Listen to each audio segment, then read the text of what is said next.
Hello friends, welcome back to the conceptual journey of chemistry with scholars zone. दोस्तों, आज के इस lecture में हम ये देखेंगे कि किस तरीके से दो कंपाउंड के बीच में हम किसी केमिकल रिएक्शन के थ्रू उन्हें डिफ्रेंशिएट कर सकते हैं। फॉर एग्ज़ाम्पल, मान लीजिए किसी टेस्ट ट्यूब में कोई कार्बोनाइल कंपाउंड हमें दे रखा है। अब हमें ये देखना है कि इस टेस्ट ट्यूब में कार्बोनाइल कंपाउंड के रूप में एल्डिहाइड प्रेजेंट है या फिर कीटोन प्रेजेंट है। तो दोस्तों, ये पता करने के लिए हम कोई एक ऐसी पर्टिकुलर रिएक्शन की बात करेंगे जिसे एल्डिहाइड या कीटोन में से कोई एक कंपाउंड तो वो रिएक्शन दे दे, लेकिन दूसरा कंपाउंड वो रिएक्शन नहीं दे पाए। फॉर एग्जांपल, टॉलेंट टेस्ट, हमें पता है कि टॉलेंट टेस्ट एल्डिहाइड दे सकते हैं लेकिन कीटोन नहीं दे सकते। तो टॉलेंट टेस्ट के थ्रू हम ये पता कर सकते हैं कि दिए गए टेस्ट ट्यूब में कार्बोनाइल कंपाउंड के रूप में एल्डिहाइड प्रेजेंट है या कीटोन प्रेजेंट है। अगर वो कंपाउंड टॉलेंट टेस्ट दे दे तो हम बोल देंगे कि दिया गया कंपाउंड एल्डिहाइड है, और अगर वो कंपाउंड टॉलेंट टेस्ट ना दे पाए तो हम ये बोल देंगे कि दिया गया कंपाउंड कीटोन है। तो इस तरह से किसी कंपाउंड का पता लगाना या किसी दिए गए कंपाउंड में कौन सा फंक्शनल ग्रुप प्रेजेंट है, इसका पता लगाना डिस्टिंग्विश्ड केमिकल टेस्ट कहलाता है। अब इन्हीं डिस्टिंग्विश्ड टेस्ट को हम कुछ एग्जाम्पल के द्वारा समझते हैं। आप पूरा ध्यान से ये वीडियो एंड तक ज़रूर देखिएगा, क्योंकि चाहे 12th बोर्ड हो चाहे टारगेट एग्ज़ाम हो, इससे रिलेटेड क्वेश्चन डायरेक्टली या इनडायरेक्टली रूप से ज़रूर पूछे जाते हैं। तो चलिए शुरू करते हैं। सबसे पहले अगर मैं बात करूं कि 1 डिग्री, 2 डिग्री और 3 डिग्री अल्कोहल में हम किस तरीके से डिफ्रेंशिएट कर सकते हैं, तो देखिए 1 डिग्री, 2 डिग्री, 3 डिग्री अल्कोहल में डिफ्रेंशिएट हम ल्यूकास टेस्ट के थ्रू कर सकते हैं। अब ल्यूकास टेस्ट क्या होता है, ये समझने से पहले हमें ये देखना पड़ेगा कि ल्यूकास रिएजेंट क्या होता है। तो देखिए, हमें पता है कि dry ZnCl2 and HCl, concentrate HCl, ये जो मिक्सचर होता है इसे हम क्या बोलते हैं, ल्यूकास रिएजेंट बोलते हैं। और ये किससे रिएक्शन करते हैं, अल्कोहल से रिएक्शन करते हैं। और अल्कोहल से रिएक्शन करके ये क्या कंपाउंड का फॉर्मेशन करेंगे। देखिए, हमें पता है कि अल्कोहल में R+ एंड OH- होता है, और इधर HCl से हमें क्या मिलेगा, Cl- मिलेगा, और Cl- जाके OH- को लात मार के भगा देगा। तो किसका फॉर्मेशन हो जाएगा, यहाँ से OH- चला गया, Cl- आके जुड़ जाएगा, तो क्या बन जाएगा, RCl का फॉर्मेशन हो जाएगा। क्लियर। और इधर OH निकला तो ये OH और ये H आपस में मिलकर क्या बना देगा, H2O का फॉर्मेशन कर देगा। क्लियर। इस तरीके से सिंप्लीफाई तरीके से हम इस रिएक्शन को समझ सकते हैं। बेसिकली हुआ क्या कि ये जो ल्यूकास रिएजेंट है ये Cl- सप्लाई करेगा, और Cl- आके OH- को लात मार के भगा देगा। तो यहाँ पे किसका फॉर्मेशन हो जाएगा, RCl यानी एल्काइल हैलाइड का फॉर्मेशन हो जाएगा। और एल्काइल हैलाइड में भी कौन सा, एल्काइल क्लोराइड का फॉर्मेशन हो जाएगा, जिसका वाइट PPT हमें देखने को मिलता है। इसी रिएक्शन को हम बोलते हैं ल्यूकास टेस्ट, जिसमें ल्यूकास रिएजेंट का यूज़ होकर एल्काइल क्लोराइड का फॉर्मेशन होता है और एल्काइल क्लोराइड का वाइट PPT हमें देखने को मिलता है।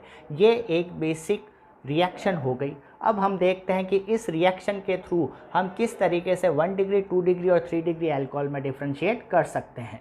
तो आप देखिए, इस रिएक्शन में बेसिकली हो क्या रहा है, OH- जा रहा है। अब जैसे ही OH- बाहर निकलेगा तो ये OH- क्या करेगा, बॉन्ड के इलेक्ट्रॉन लेकर बाहर निकलेगा। तो जैसे ही OH- बाहर निकलेगा, इस एल्काइल ग्रुप यानी R पर कौन सा चार्ज आ जाएगा, पॉजिटिव चार्ज आ जाएगा। यानी इस रिएक्शन में बेसिकली किसका फॉर्मेशन होगा, कार्बोकैटायन का फॉर्मेशन होगा। तो इस रिएक्शन के दौरान OH- के निकलने के बाद बना हुआ कार्बोकैटायन जितना ज़्यादा स्टेबल होगा, उतनी ही इस रिएक्शन की स्पीड क्या हो जाएगी, फास्ट हो जाएगी। तो हमें पता है कि अगर अल्कोहल के तौर पर अगर हम 3 डिग्री अल्कोहल लेते हैं तो 3 डिग्री अल्कोहल से OH- निकलने के बाद 3 डिग्री कार्बोकैटायन का फॉर्मेशन होगा। और 3 डिग्री कार्बोकैटायन की स्टेबिलिटी ज़्यादा होती है। स्टेबिलिटी ऑर्डर ऑफ कार्बोकैटायन क्या होता है, 3 डिग्री कार्बोकैटायन सबसे ज़्यादा stable, greater than 2 degree, greater than 1 degree. तो अगर हम 3 डिग्री अल्कोहल लें तो 3 डिग्री अल्कोहल बहुत ही फास्ट रिएक्शन दे देगा। क्यों, क्योंकि 3 डिग्री अल्कोहल से 3 डिग्री कार्बोकैटायन का फॉर्मेशन होता है, जिसकी स्टेबिलिटी बहुत ज़्यादा होती है, और हर चीज़ क्या होना चाहती है, स्टेबल होना चाहती है। तो 3 डिग्री अल्कोहल 3 डिग्री कार्बोकैटायन में आसानी से कन्वर्ट होना चाहेगा, फास्ट कन्वर्ट होना चाहेगा। तो ओवरऑल रिएक्शन भी क्या हो जाएगी, फास्ट हो जाएगी। जबकि अगर मैं 1 डिग्री अल्कोहल की बात करूँ तो 1 डिग्री अल्कोहल से OH- निकलने के बाद 1 डिग्री कार्बोकैटायन का फॉर्मेशन होगा, जिसकी स्टेबिलिटी इतनी ज़्यादा नहीं होती, यानी वो रिएक्शन थोड़ी स्लो हो जाएगी। क्लियर। तो इसी बेस पर यानी स्टेबिलिटी ऑफ कार्बोकैटायन के बेस पर ही हम 1 डिग्री 2 डिग्री 3 डिग्री अल्कोहल में ल्यूकास टेस्ट के थ्रू डिफ्रेंशिएट कर सकते हैं। 3 डिग्री अल्कोहल फास्ट रिएक्शन देगा, तो जैसे ही 3 डिग्री अल्कोहल में आपने ल्यूकास रिएजेंट मिलाया, वाइट पीपीटी तुरंत अपीयर हो जाएगा, इमीडिएटली वाइट पीपीटी हमें देखने को मिल जाएगा। अगर मैं बात करूं 2 डिग्री की, तो 2 डिग्री की रिएक्टिविटी 3 डिग्री अल्कोहल की तुलना में थोड़ी कम होगी। तो 2 डिग्री अल्कोहल में जब हम ल्यूकास रिएजेंट मिलाते हैं तो लगभग 5-6 मिनट बाद में आपको वाइट पीपीटी देखने को मिलता है। और अगर मैं बात करूं 1 डिग्री अल्कोहल की, तो 1 डिग्री अल्कोहल की तो रिएक्टिविटी सबसे कम होगी। क्यों? क्योंकि 1 डिग्री अल्कोहल 1 डिग्री कार्बोकैटायन का ही फॉर्मेशन करेगा, जिसकी स्टेबिलिटी बहुत ही कम होती है, यानी कि ये रिएक्शन 1 डिग्री अल्कोहल की केस में बहुत ही स्लो हो जाएगी या रिएक्शन होगी ही नहीं। तो हम क्या देखेंगे, जब हम 1 डिग्री अल्कोहल लेते हैं और उसमें ल्यूकास रिएजेंट मिलाते हैं, तो या तो रिएक्शन होगी ही नहीं, वाइट पीपीटी आएगा ही नहीं, या फिर आप रिएक्शन मिक्सचर को गर्म करो तो काफ़ी देर बाद आपको वाइट पीपीटी देखने को मिलेगा। तो इस बेस पर, किस बेस पर, कि 3 डिग्री अल्कोहल तो तुरंत ल्यूकास रिएजेंट से रिएक्ट करके वाइट पीपीटी दे देगा, 2 डिग्री अल्कोहल 5 मिनट बाद वाइट पीपीटी देगा, और 3 डिग्री अल्कोहल या तो देगा ही नहीं या फिर उसको गर्म करने पर वो वाइट पीपीटी दे देगा। तो इस बेस पर हम 1 डिग्री 2 डिग्री 3 डिग्री अल्कोहल में डिफ्रेंशिएट कर सकते हैं by the help of Lucas test. दोस्तों, अब हम बात करते हैं कि हम किस तरीके से अल्कोहल और फिनॉल में डिफ्रेंशिएट कर सकते हैं। तो अल्कोहल और फिनॉल में डिस्टिंग्विश करने के लिए हम न्यूट्रल FeCl3 का यूज़ करते हैं। फिनॉल न्यूट्रल FeCl3 के साथ रिएक्ट करके वॉयलेट कलर देगा, जबकि अल्कोहल न्यूट्रल FeCl3 के साथ कोई भी रिएक्शन नहीं देगा। तो इस बेस पर हम न्यूट्रल FeCl3 की सहायता से अल्कोहल और फिनॉल में डिस्टिंग्विश कर सकते हैं। तो क्या बोला मैंने, एक बात ध्यान रखिए, अगर मैं बात करता हूँ न्यूट्रल FeCl3 की, तो क्या ध्यान रखिएगा कि फिनॉल तो न्यूट्रल FeCl3 के साथ वॉयलेट कलर फॉर्म करेगा, जबकि अगर इसी न्यूट्रल FeCl3 की रिएक्शन मैं बेंजोइक एसिड से करवाऊँ, किससे करवाऊँ, बेंजोइक एसिड से, तो बेंजोइक एसिड न्यूट्रल FeCl3 के साथ रिएक्ट करके बफ कलर्ड पीपीटी का फॉर्मेशन करेगा। तो benzoic acid react with neutral FeCl3 and it will give buff colored precipitate। तो हम न्यूट्रल FeCl3 की सहायता से फिनॉल और बेंजोइक एसिड में भी हम डिफ्रेंशिएट कर सकते हैं। तो ये तो याद रखिए कि फिनॉल न्यूट्रल FeCl3 के साथ रिएक्ट करके वॉयलेट कलर देगा, जबकि बेंजोइक एसिड न्यूट्रल FeCl3 के साथ रिएक्ट करके बफ कलर प्रेसिपिटेट का फॉर्मेशन करेगा। अल्कोहल न्यूट्रल FeCl3 के साथ कोई रिएक्शन करता ही नहीं। तो अब आप न्यूट्रल FeCl3 वाला केस अच्छे से समझ गए होंगे। यहीं पे मैं आपको एक बात और बताता हूँ कि ऐसे कंपाउंड जिनमें COOH ग्रुप प्रेजेंट हो, यानी कार्बोक्सिलिक एसिड, या फिर मैं बात करूँ बेंजोइक एसिड की, तो ऐसे कंपाउंड जिनमें COOH ग्रुप प्रेजेंट हो वो सोडियम बाइकार्बोनेट टेस्ट देते हैं। सोडियम बाइकार्बोनेट क्या होता है, NaHCO3। तो ये जब इससे रिएक्ट करेगा तो सोडियम बाइकार्बोनेट बेसिक नेचर का है और carboxylic acid acidic nature show करता है, तो सिंपल एसिड बेस रिएक्शन होगी, यानी कि यहाँ से H+ निकलेगा और क्या बन जाएगा, RCOO- और Na+, यानी sodium salt of carboxylic acid का फॉर्मेशन हो जाएगा। और ये जो H यहाँ से निकला है वो HCO3 के साथ मिलकर क्या बना देगा, H2CO3 कार्बोनिक एसिड। ये जो कार्बोनिक एसिड बनता है ये फर्दर डिवाइड होकर एक तो CO2 गैस बनाएगा और साथ में क्या बन जाएगी, H2O। देखिए CO2, यहाँ पे एक ऑक्सीजन और बचा है, तो H2 और वो ऑक्सीजन मिलकर क्या बना देगा, H2O। यानी यहाँ पर इस सोडियम बाइकार्बोनेट टेस्ट में CO2 गैस बुदबुदाहट के साथ यानी बुलबुलों के रूप में निकलती है, बबल्स के रूप में निकलती है। तो क्या ध्यान रखिएगा कि ऐसे कंपाउंड जिनमें COOH ग्रुप प्रेजेंट हो, यानी carboxylic acid and benzoic acid, वो सोडियम बाइकार्बोनेट के साथ रिएक्ट कर कर CO2 गैस के बुलबुले देते हैं। तो इस बेस पर हम किस किस में डिफ्रेंशिएट कर सकते हैं, देखिए फिनॉल वर्सेस बेंजोइक एसिड में हम डिफ्रेंशिएट कर सकते हैं, बिल्कुल कर सकते हैं। बेंजोइक एसिड में COOH ग्रुप प्रेजेंट है, तो COOH ग्रुप प्रेजेंट होने के कारण ये सोडियम बाइकार्बोनेट टेस्ट दे देगा जिसमें CO2 गैस के बुलबुले निकलेंगे। फिनॉल ये टेस्ट देगा नहीं, क्लियर। और न्यूट्रल FeCl3 के थ्रू भी हम फिनॉल और कार्बेंजोइक एसिड के बीच में डिफ्रेंशिएट कर सकते हैं। कैसे? फिनॉल तो न्यूट्रल FeCl3 के साथ रिएक्ट करके वॉयलेट कलर दे देगा, जबकि बेंजोइक एसिड न्यूट्रल FeCl3 के साथ रिएक्ट करके बफ कलर्ड प्रेसिपिटेट का फॉर्मेशन करेगा। तो ये 2-3 बातें आपको हमेशा ध्यान रखनी है, कहीं पे भी ये चीज़ें काम में आ सकती है। आप एक बार इसका स्क्रीनशॉट ले लीजिए। चलिए अभी तक जो हमने पढ़ा एक बार रिवाइज कर लेते हैं। सोडियम बाइकार्बोनेट टेस्ट कौन कौन दे सकता है? जिनमें COOH ग्रुप प्रेजेंट हो, जैसे एसिटिक एसिड हो गया या बेंजोइक एसिड हो गया, वो सोडियम बाइकार्बोनेट के साथ रिएक्शन करके CO2 गैस के बुलबुले देंगे। क्लियर? अगर मैं बात करूं न्यूट्रल FeCl3 की, तो न्यूट्रल FeCl3 के साथ कौन कौन रिएक्ट कर सकता है? न्यूट्रल FeCl3 के साथ फिनॉल भी रिएक्ट कर सकता है और बेंजोइक एसिड भी रिएक्ट कर सकता है। फिनॉल तो न्यूट्रल FeCl3 के साथ रिएक्ट करके वॉयलेट कलर शो करेगा, जबकि जो बेंजोइक एसिड है वो न्यूट्रल FeCl3 के साथ रिएक्ट करके बफ कलर्ड प्रेसिपिटेट का फॉर्मेशन करेगा। क्लियर? क्या एल्कोहल सोडियम बाइकार्बोनेट टेस्ट देगा? नहीं देगा, क्योंकि सोडियम बाइकार्बोनेट टेस्ट के लिए COH ग्रुप प्रेजेंट होना चाहिए। तो अल्कोहल में तो प्रेजेंट नहीं होता है, तो सोडियम बाइकार्बोनेट के थ्रू हम अल्कोहल कार्बोक्सिलिक एसिड में डिफ्रेंशिएट कर सकते हैं। फिनॉल और बेंजोइक एसिड में कैसे डिफ्रेंशिएट कर सकते हो? वही चीज़, सोडियम बाइकार्बोनेट बेंजोइक एसिड दे देगा, लेकिन फिनॉल नहीं देगा, क्योंकि बेंजोइक एसिड में COOH ग्रुप प्रेजेंट होता है। और दूसरा न्यूट्रल FeCl3 के थ्रू भी हम फिनॉल और बेंजोइक एसिड में डिफ्रेंशिएट कर सकते हैं। फिनॉल तो कैसा कलर देगा न्यूट्रल FeCl3 के साथ? फिनॉल देगा वॉयलेट कलर, जबकि बेंजोइक एसिड न्यूट्रल FeCl3 के साथ बफ कलर PPT का फॉर्मेशन करेगा। क्लियर? अल्कोहल वर्सेस फिनॉल कैसे कर सकते हैं? फिनॉल तो न्यूट्रल FeCl3 के साथ वॉयलेट कलर दे देगा, जबकि अल्कोहल तो न्यूट्रल FeCl3 के साथ रिएक्शन नहीं करता। तो अब कैसा भी क्वेश्चन आ जाए, ये 2-3 टेस्ट के थ्रू हम आसानी से आंसर निकाल सकते हैं। अब आगे देखिए दोस्तों, अब अगर मैं बात करूं एल्डिहाइड और कीटोन की, तो आपको पता होना चाहिए कि एल्डिहाइड और कीटोन के बीच में डिस्टिंग्विश करने का बेस क्या है, कॉन्सेप्ट क्या है। तो कॉन्सेप्ट ये कहता है कि हमें पता है कि एल्डिहाइड और कीटोन दोनों के ऑक्सीडेशन से क्या बनता है? कार्बोक्सिलिक एसिड बनता है। लेकिन अब आपको यहाँ पे ये ध्यान रखना है कि जो एल्डिहाइड होता है उसका ऑक्सीडेशन तो आसानी से हो सकता है, लेकिन कीटोन का ऑक्सीडेशन आसानी से नहीं होता। क्या बोला मैंने?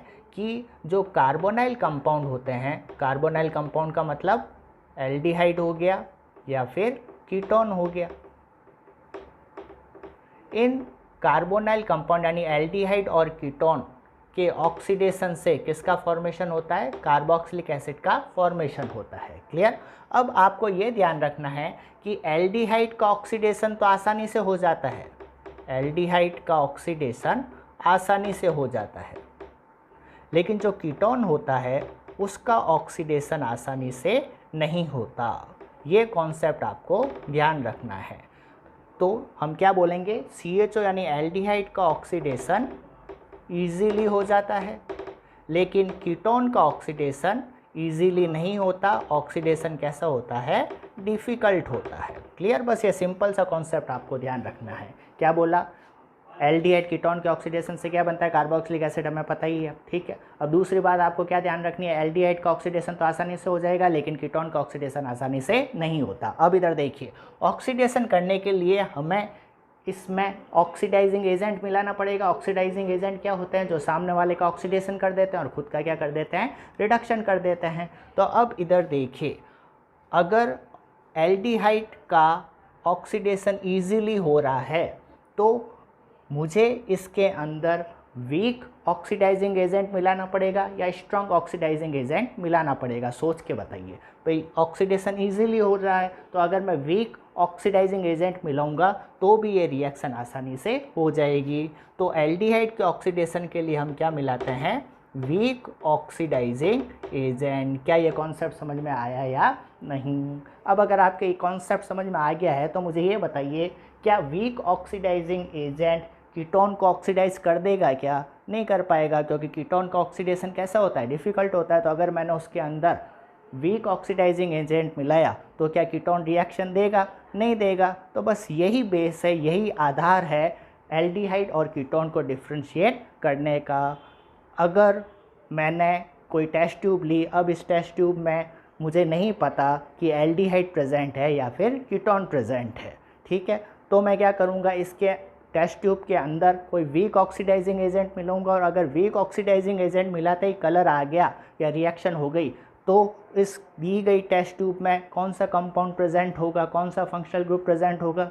बिल्कुल सही, एल्डिहाइड ही प्रेजेंट होगा, क्योंकि एल्डिहाइड का ही ऑक्सीडेशन आसानी से होता है और एल्डिहाइड ही वीक ऑक्सीडाइजिंग एजेंट के साथ रिएक्शन दे सकता है, कीटोन तो दे नहीं सकता। तो इसी बेस पर हम एल्डिहाइड और कीटोन में डिफ्रेंशिएट कर देते हैं। ये जो टॉलेंट टेस्ट होता है, फेलिंग टेस्ट होता है, तो टॉलेंट टेस्ट में क्या लेते हैं? टॉलेंट रिएजेंट लेते हैं। फेलिंग टेस्ट में क्या लेते हैं? फेलिंग सॉल्यूशन लेते हैं। तो टॉलेंट रिएजेंट हुए, फेलिंग सॉल्यूशन हुआ, ये सब किसके एग्जांपल होता है? वीक ऑक्सीडाइजिंग एजेंट के।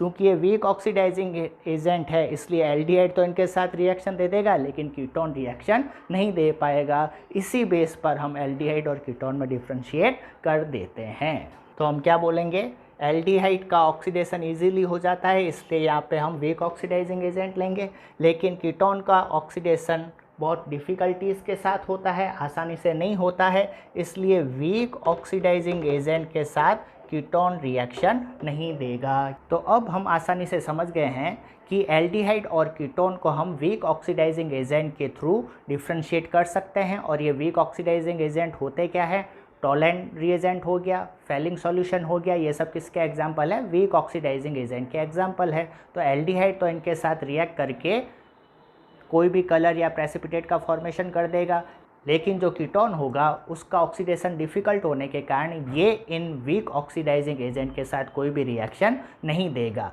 देखिए कैसे। अगर मैं बात करूँ एल्डिहाइड की, तो एल्डिहाइड RCHO, इसकी रिएक्शन मैं किससे करूँ? टॉलेंट रिएजेंट से। अब ये क्वेश्चन पूछ लिए जाते हैं, ध्यान रखो कि टॉलेंट रिएजेंट क्या होता है, फेलिंग सॉल्यूशन क्या होता है ना।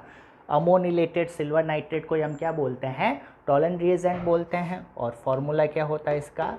AgNH3 होल ट्वाइस और ऊपर प्लस, ठीक है। और मीडियम कैसा रखते हैं हम? बेसिक मीडियम रखते हैं। तो जब एल्डिहाइड में टॉलेंट रिएजेंट मिलाने पर जब हम गर्म करते हैं, तो टेस्ट ट्यूब की वॉल पर सिल्वर मिरर का फॉर्मेशन हो जाता है। क्लियर? अब ये होता क्यों है? देखिए कैसे होता है। हमें पता है ये एल्डिहाइड हो गया और ये टॉलेंट रिएजेंट हो गया, और टॉलेंट रिएजेंट बेसिकली होता है क्या है? वीक ऑक्सीडाइजिंग एजेंट हो जाता है। अब वीक ऑक्सीडाइजिंग एजेंट यानी ऑक्सीडाइजिंग एजेंट है। ऑक्सीडाइजिंग एजेंट क्या होता है? सामने वाले का तो क्या करता रहता है? ऑक्सीडेशन, और खुद का क्या हो जाता है? रिडक्शन। तो ये वीक ऑक्सीडाइजिंग एजेंट एल्डिहाइड का क्या कर देगा? ऑक्सीडाइजेशन कर देगा। और ऑक्सीडेशन से क्या बनेगा? एल्डिहाइड का ऑक्सीडेशन से क्या बनता है? कार्बोक्सिलिक एसिड ही तो बनता है। अब बनेगा तो कार्बोक्सिलिक एसिड, लेकिन चूंकि मीडियम कैसा है? बेसिक मीडियम है, तो कार्बोक्सिलिक एसिड नहीं बन के इसका क्या बन जाएगा? सॉल्ट बन जाएगा। क्लियर? तो इस वीक ऑक्सीडाइजिंग एजेंट ने एल्डिहाइड का क्या कर दिया? ऑक्सीडेशन कर दिया, और साथ में इसका खुद का क्या हो जाएगा? रिडक्शन। और इसके रिडक्शन से किसका फॉर्मेशन होता है? Ag का फॉर्मेशन होता है। क्या ये कॉन्सेप्ट समझ में आया कि नहीं आया? तो एल्डिहाइड से कार्बोक्सिलिक एसिड, ये तो हो गया ऑक्सीडेशन, और ऑक्सीडाइजिंग एजेंट यानी टॉलेंट रिएजेंट से ये जो Ag का कन्वर्जन हो रहा है, ये क्या हो जाएगा? रिडक्शन। क्या ये कॉन्सेप्ट समझ में आया कि नहीं आया? तो इस रिएक्शन में ये वीक ऑक्सीडाइजिंग एजेंट का खुद का क्या होता है? रिडक्शन होता है ना। यहाँ पे Ag की ऑक्सीडेशन स्टेट कितनी है? +1, लेकिन यहाँ पर Ag की ऑक्सीडेशन स्टेट कितनी है? 0 है। तो +1 से 0 हो रही है, यानी ऑक्सीडेशन नंबर कम हो रहा है, और ऑक्सीडेशन नंबर कम होता है तो उसी की रिडक्शन ही तो बोलते हैं। तो क्या हो गया? RCHO से RCOOH, यानी एल्डिहाइड से कार्बोक्सिलिक एसिड का बनना, ये तो हो गया ऑक्सीडेशन। और टॉलेंट रिएजेंट से सिल्वर का बनना, ये क्या हो गया? रिडक्शन हो गया। और चूंकि इस रिएक्शन में क्या बन रहा है? सिल्वर का फॉर्मेशन हो रहा है। इसी सिल्वर के फॉर्मेशन के कारण ये जो टेस्ट ट्यूब की वॉल होती है वहाँ सिल्वर मिरर का फॉर्मेशन हो जाता है। क्या ये कॉन्सेप्ट समझ में आया या नहीं? क्लियर? अब अगर मैं कीटोन के साथ ये रिएक्शन कराऊँ तो CH3 double bond O CH3, इसकी रिएक्शन अगर मैं टॉलेंट रिएजेंट से करूँ तो क्या रिएक्शन होगी? नहीं होगी। क्यों नहीं होगी? क्योंकि ये जो टॉलेंट रिएजेंट है वो कैसा होता है? वीक ऑक्सीडाइजिंग एजेंट होता है। कैसा होता है? Weak oxidizing agent. और वीक ऑक्सीडाइजिंग एजेंट के साथ कीटोन रिएक्शन नहीं कर पाता। क्यों? क्योंकि जो कीटोन होता है उसका ऑक्सीडेशन इजीली नहीं होता है। वो अगर आपको उसका ऑक्सीडेशन करवाना है तो उसके लिए आपको स्ट्रॉन्ग ऑक्सीडाइजिंग एजेंट लेना पड़ेगा। और स्ट्रॉन्ग ऑक्सीडाइजिंग एजेंट के रूप में हम कॉन्सनट्रेट HNO3 ले सकते हैं, या हम एसिडिक KMNO4 ले सकते हैं, या एसिडिक K2Cr2O7 भी ले सकते हैं। वीक ऑक्सीडाइजिंग एजेंट के साथ तो कीटोन कभी भी रिएक्शन नहीं देगा। क्लियर। अब यहाँ पे एक बात आप ध्यान रखिएगा, जब भी एग्ज़ाम में 12th बोर्ड लेवल पर कभी भी डिस्टिंग्विश टेस्ट पर बेस्ड कोई क्वेश्चन आए तो आपको ये तो लिखना ही है कि एल्डिहाइड और कीटोन को हम टॉलेंट रिएजेंट के थ्रू हम या टॉलेंट टेस्ट के थ्रू डिस्टिंग्विश कर सकते हैं, लेकिन साथ में आपको किसी भी केमिकल टेस्ट की जो रेस्पेक्टिव रिएक्शन है वो भी आपको ज़रूर लिखनी है। और रिएक्शन भी कैसी होनी चाहिए, उसमें आपको साइड प्रोडक्ट भी लिखना है, जो कि मैंने यहाँ पे नहीं लिखा है लेकिन आपको एग्ज़ाम में लिखना है। और साथ ही रिएक्शन भी कैसी होनी चाहिए, बैलेंस्ड होनी चाहिए। ये बात आप हमेशा ध्यान रखिएगा जब भी डिस्टिंग्विश्ड केमिकल टेस्ट पर बेस्ड कोई क्वेश्चन आए 12th बोर्ड लेवल पर, तो आपको थ्योरी के साथ साथ उस पर्टिकुलर टेस्ट के साथ साथ उस पर्टिकुलर टेस्ट से रिलेटेड जो केमिकल इक्वेशन है वो भी आपको ज़रूर लिखकर आनी है। और chemical reaction should be balanced, और साथ ही आपको साइड प्रोडक्ट भी ज़रूर लिखकर आने हैं, तभी आपको फुल मार्क्स मिल पाएंगे, नहीं तो आपके मार्क्स कट हो जाएंगे। ये बात आप हमेशा ध्यान रखिएगा चाहे कोई भी टेस्ट हो। देखिए ये तो बात हमने कर ली टॉलेंट टेस्ट की, अब हम बात कर लेते हैं फेलिंग टेस्ट की। तो देखिए अगर मैं बात करूं Fehling test,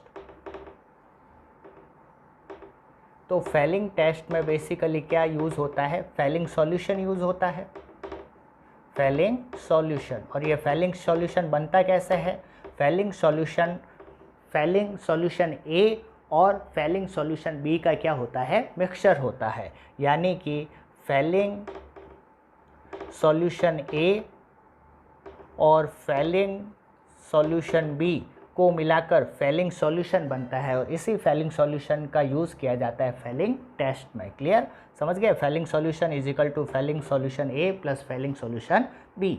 Fehling solution A क्या होता है, कॉपर सल्फेट का एक्वस सॉल्यूशन होता है, यानी कॉपर सल्फेट में पानी मिला दो वो क्या हो जाएगा, फेलिंग सॉल्यूशन ए। और फेलिंग सॉल्यूशन बी क्या होता है, सोडियम पोटेशियम टार्ट्रेट, यानी टार्ट्रिक एसिड का सोडियम पोटेशियम सॉल्ट ही क्या कहलाता है, फेलिंग सॉल्यूशन बी कहलाता है। क्लियर, ये वाइवा में और पूछ लिया जाता है, बस थोड़ा बहुत आइडिया रखना कि टॉलेंट रिएजेंट क्या होता है, फेलिंग सॉल्यूशन क्या होता है, थोड़ा बहुत हमें आइडिया होना चाहिए। क्लियर।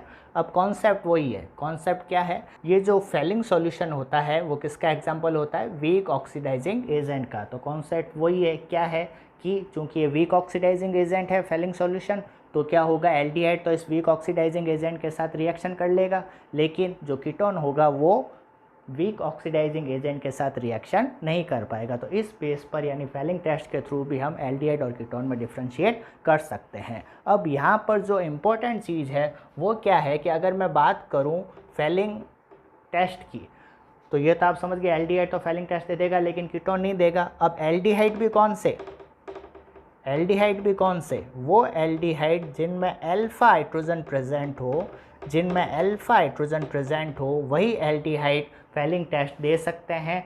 दूसरे एल्डिहाइड जिसमें अल्फा हाइड्रोजन प्रेजेंट नहीं है, एब्सेंट है, वो फेलिंग टेस्ट नहीं देंगे। फॉर एग्जांपल अगर मैं बात करूं CH3 CHO, और अगर मैं बात करूं बेंजल्डिहाइड की,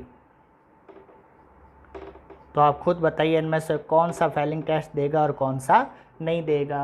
अब आप कहेंगे एक वो एल्डिहाइड जिनमें अल्फा हाइड्रोजन प्रेजेंट होगा वो तो फेलिंग टेस्ट दे देगा। अब कैसे पता करेंगे कि अल्फा हाइड्रोजन क्या होते हैं, तो ध्यान रखिए कि जो भी एल्डिहाइड है इसमें मैन हीरो कौन होगा, CHO ही होगा। एल्डिहाइड का मैन हीरो कौन है, CHO ही है। इस मैन हीरो से डायरेक्टली जुड़ा हुआ कार्बन क्या कहलाता है, अल्फा कार्बन कहलाता है। मैन हीरो से डायरेक्टली जुड़ा हुआ कार्बन क्या कहलाएगा, अल्फा कार्बन कहलाएगा। और अल्फा कार्बन पर जो हाइड्रोजन प्रेजेंट होते हैं उन्हें ही हम क्या बोलते हैं, अल्फा हाइड्रोजन।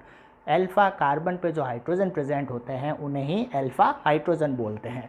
अब देखिए ये एसिटाल्डिहाइड है, इसमें तो अल्फा हाइड्रोजन प्रेजेंट है तो ये तो फेलिंग टेस्ट दे देगा। लेकिन अगर मैं बात करूं बेंजल्डिहाइड की, तो आप बताइए इसमें अल्फा हाइड्रोजन प्रेजेंट है क्या, नहीं है। देखिए ये CHO मैन हीरो हो गया, इससे डायरेक्टली जुड़ा हुआ कार्बन ये है, तो ये अल्फा कार्बन हो गया। अब इस कार्बन पे क्या हाइड्रोजन जुड़े हुए हैं, आप खुद देखिए ये कार्बन कितने बॉन्ड बनाता है, 4 बॉन्ड बनाता है, तो 4 बॉन्ड तो ये बना चुका है, एक ऊपर एक राइट साइड में और 2 लेफ्ट साइड में, तो टोटल कितना बॉन्ड बना दिया इस कार्बन ने, 4 बॉन्ड बना दिया। अब 4 बॉन्ड बना चुका है तो क्या यहाँ पे अल्फा हाइड्रोजन प्रेजेंट होगा? नहीं होगा, यानी कि बेंजल्डिहाइड में अल्फा हाइड्रोजन एब्सेंट होता है, अल्फा हाइड्रोजन एब्सेंट होता है, और अल्फा हाइड्रोजन एब्सेंट होने के कारण ये फेलिंग टेस्ट नहीं दे पाएगा। तो फेलिंग टेस्ट के थ्रू हम एसिटाल्डिहाइड और बेंजल्डिहाइड में डिस्टिंग्विश कर सकते हैं। क्या ये कॉन्सेप्ट समझ में आया या नहीं? अब देखिए, आपको एक नई बात बताता हूँ। एक बात हमेशा ध्यान रखिएगा कि जो टेस्ट एल्डिहाइड दे सकता है वो सारे टेस्ट फॉर्मिक एसिड भी दे सकता है। तो आपको क्या ध्यान रखना है कि वो सारे टेस्ट जो एल्डिहाइड देता है वो टेस्ट फॉर्मिक एसिड भी शो कर सकता है, यानी फॉर्मिक एसिड वो सारे टेस्ट दे सकता है जो एल्डिहाइड देता है। तो क्या फॉर्मिक एसिड टॉलेंट टेस्ट दे सकता है? बिल्कुल दे सकता है, क्योंकि हमें पता है कि एल्डिहाइड टॉलेंट टेस्ट देता है। तो अगर एल्डिहाइड टॉलेंट टेस्ट देता है तो फॉर्मिक एसिड भी टॉलेंट टेस्ट दे सकता है। तो ये छोटी सी बात है, ध्यान रखिएगा। तो अगर आपसे क्वेश्चन में पूछा जाए कि फॉर्मिक एसिड और एसिटिक एसिड के बीच में आप किस तरीके से डिस्टिंग्विश करोगे, तो आप क्या बोल दोगे? By Tollens test. तो फॉर्मिक एसिड तो टॉलेंट टेस्ट दे देगा, लेकिन एसिटिक एसिड टॉलेंट टेस्ट नहीं देगा। क्या ये कॉन्सेप्ट समझ में आया या नहीं? अब हम एक बहुत ही इंपॉर्टेंट टेस्ट की बात करते हैं जिससे रिलेटेड क्वेश्चन आता ही है, और वो है आयोडोफॉर्म टेस्ट, जिसे हम हेलोफॉर्म टेस्ट के नाम से भी बोल सकते हैं। देखिए इधर क्या होता है, बेसिकली आपको एक सिंपल सी ट्रिक बता रहा हूँ जिससे आपको पता चल जाएगा कि कौन सा कंपाउंड आयोडोफॉर्म टेस्ट देगा और कौन सा नहीं देगा। तो देखिएगा, अगर मैं बात करूँ आयोडोफॉर्म टेस्ट, जिसे हेलोफॉर्म टेस्ट भी बोल सकते हैं, है ना, क्या होगा? देखिए इधर वो सारे कंपाउंड जिसमें ये वाली स्ट्रक्चर पाई जाए, कौन सी स्ट्रक्चर? या तो ये वाली,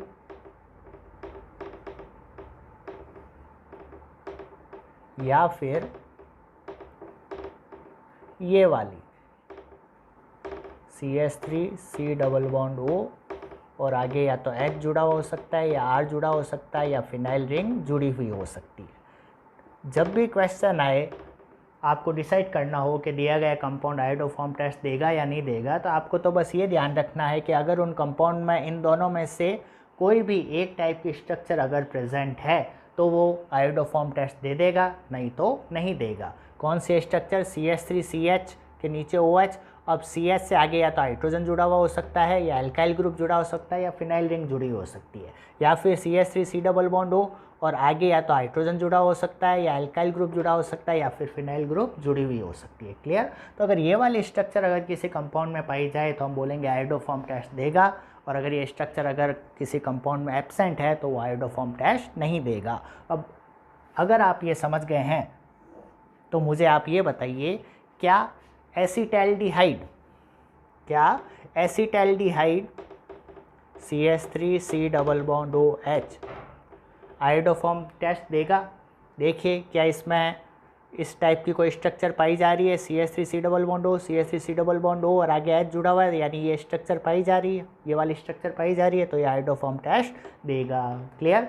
क्या acetone CH3C double bond O CH3 iodoform test देगा? बिल्कुल देगा, क्योंकि इसमें भी तो ये स्ट्रक्चर पाई जा रही है, CH3C double bond O, CH3C double bond O और आगे H R PH कुछ भी हो सकता है, तो CH3 अल्काइल ग्रुप ही तो है, तो ये भी आयोडोफॉर्म टेस्ट दे सकता है।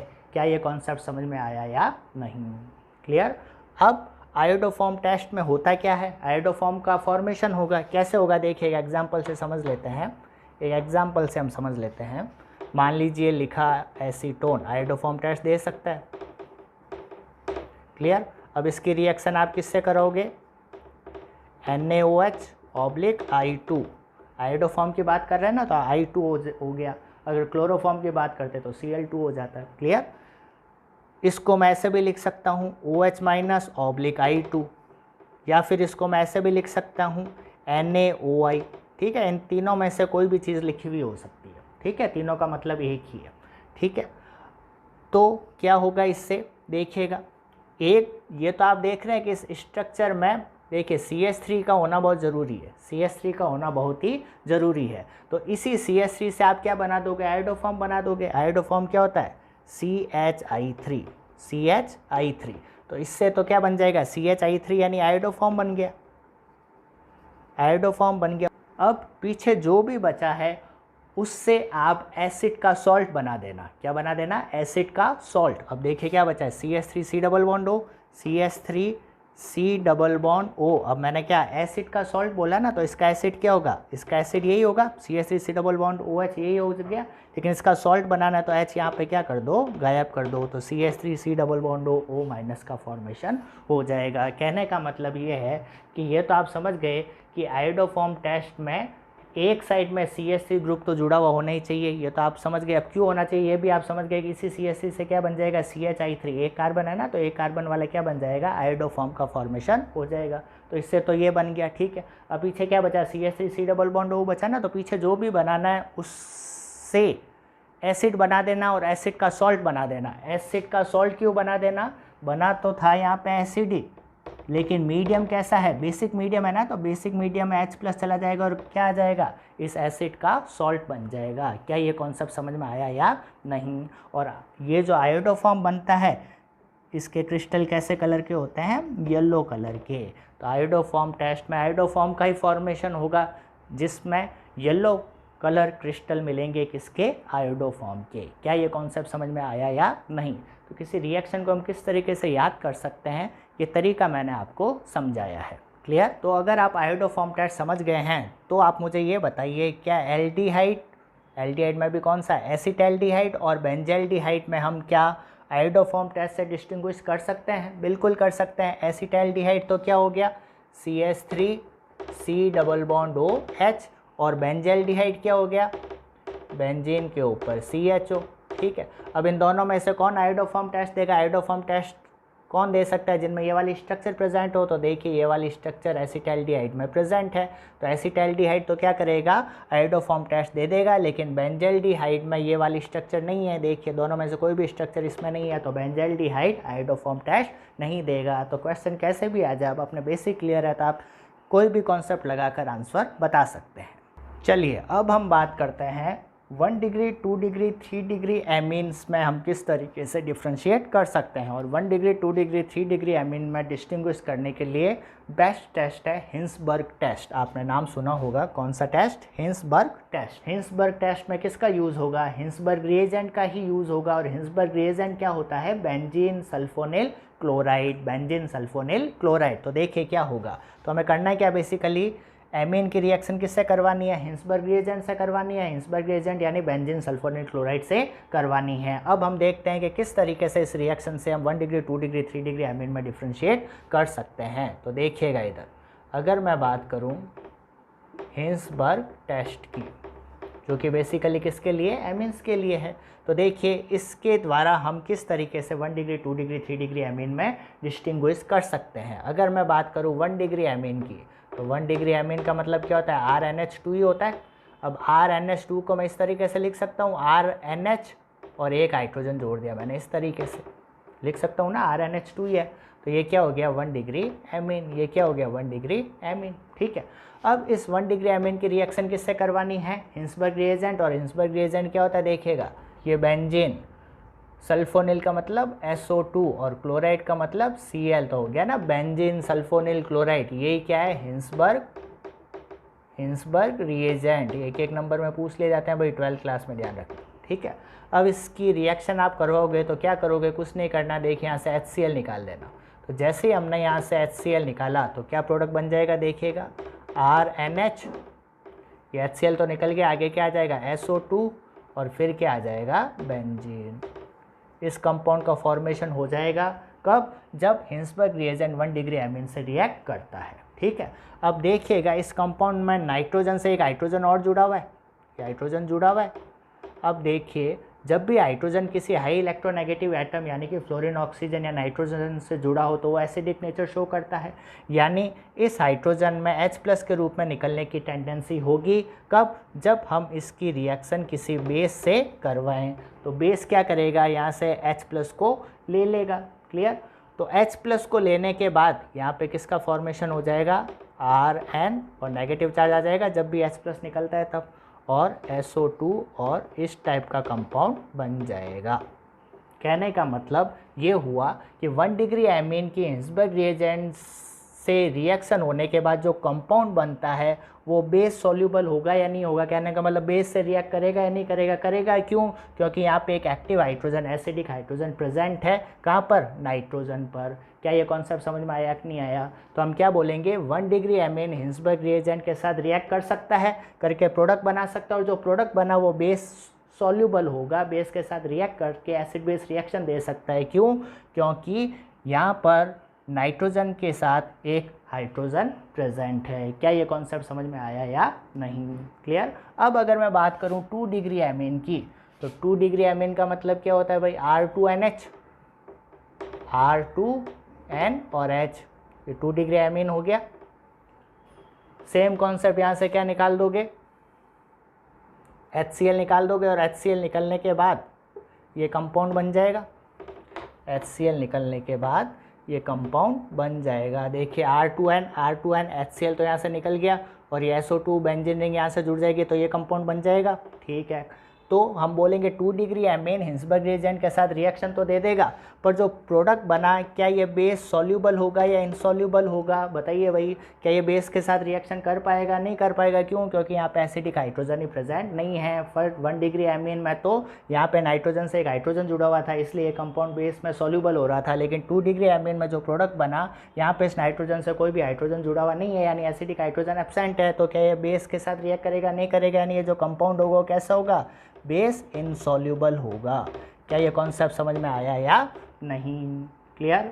अब अगर मैं बात करूं 3 डिग्री की, किसकी बात करूं? 3 डिग्री एमीन की। तो अब दोनों अगर केस आप अच्छे से समझ गए हो तो 3 डिग्री तो आप खुद ही बना दोगे। 3 डिग्री एमीन क्या होता है? R3N होता है, R3N। अब इधर देखिए, आप खुद बताइए, अभी तक हम क्या कर रहे थे कि HCl को रिमूव कर रहे थे। यहाँ से तो Cl आ रहा था और यहाँ से H निकल रहा था। अब इस एमीन के पास, यानी कि इस 3 डिग्री एमीन के पास हाइड्रोजन है ही नहीं, तो क्या यहाँ से HCl निकल पाएगा? नहीं निकल पाएगा। और अगर HCl ही नहीं निकला तो क्या फर्दर रिएक्शन हो पाएगी? नहीं हो पाएगी। यानी कि हम क्या बोलेंगे कि जो 3 डिग्री एमीन है, जो 3 डिग्री एमीन है वो हिंसबर्ग रिएजेंट के साथ कोई भी रिएक्शन नहीं देता है। क्या ये कॉन्सेप्ट समझ में आया या नहीं? एक बार वापस रिवाइज कर लेते हैं। 1 डिग्री एमीन हिंसबर्ग रिएजेंट के साथ रिएक्शन करेगा, और जो प्रोडक्ट होगा वो बेस सॉल्यूबल होगा। क्यों होगा? क्योंकि जो प्रोडक्ट बना था वहाँ पे हाई इलेक्ट्रोनेगेटिव एटम नाइट्रोजन के साथ एक एसिडिक हाइड्रोजन प्रेजेंट था, इसलिए वो बेस के साथ रिएक्ट कर सकता था, यानी कि वो जो कंपाउंड था वो बेस सॉल्यूबल था। ठीक है, अब अगर मैं बात करूँ 2 डिग्री एमीन की, तो 2 डिग्री एमीन भी हिंसबर्ग रिएजेंट के साथ रिएक्शन करके प्रोडक्ट का फॉर्मेशन कर रहा था, लेकिन वहाँ पे हाई इलेक्ट्रोनेगेटिव एटम नाइट्रोजन से हाइड्रोजन नहीं जुड़ा हुआ था, यानी कि जो कंपाउंड बना वो बेस के साथ रिएक्शन नहीं करेगा, यानी जो कंपाउंड बना वो बेस इनसॉल्यूबल होगा, बेस में सॉल्यूबल नहीं होगा, क्योंकि वहाँ पे एसिडिक हाइड्रोजन एब्सेंट था। क्लियर? और 3 डिग्री एमीन तो हिंसबर्ग रिएजेंट के साथ कोई रिएक्शन ही नहीं देगा। तो इस बेस पर हम 1 डिग्री, 2 डिग्री, 3 डिग्री एमीन में डिफ्रेंशिएट कर सकते हैं। दोस्तों, अब लास्ट में अगर हम बात करें एनिलीन की, तो हमें क्या ध्यान रखना है कि एनिलीन आसानी से डाईएज़ो टेस्ट दे सकता है। क्या होता है डाईएज़ो टेस्ट? चलिए देखते हैं। तो डाईएज़ो टेस्ट ऑफ एनिलीन की अगर मैं बात करूं तो एक फेमस रिएक्शन है, आपको पता ही होगा कि अगर मैं एनिलीन की रिएक्शन NaNO2 / HCl से करवाऊँ, या इसकी जगह हम HNO2 भी लिख सकते हैं, ठीक है, नाइट्रस एसिड। तो जब मैं एनिलीन की रिएक्शन NaNO2 / HCl या फिर HNO2 से करवाऊँ तो किसका फॉर्मेशन होता है? BDC का फॉर्मेशन होता है। बेंजीन के ऊपर क्या आ जाएगा? N2+ और Cl-, इसे हम क्या बोलते हैं? BDC। BDC का मतलब बेंजीन डाईएज़ोनियम क्लोराइड।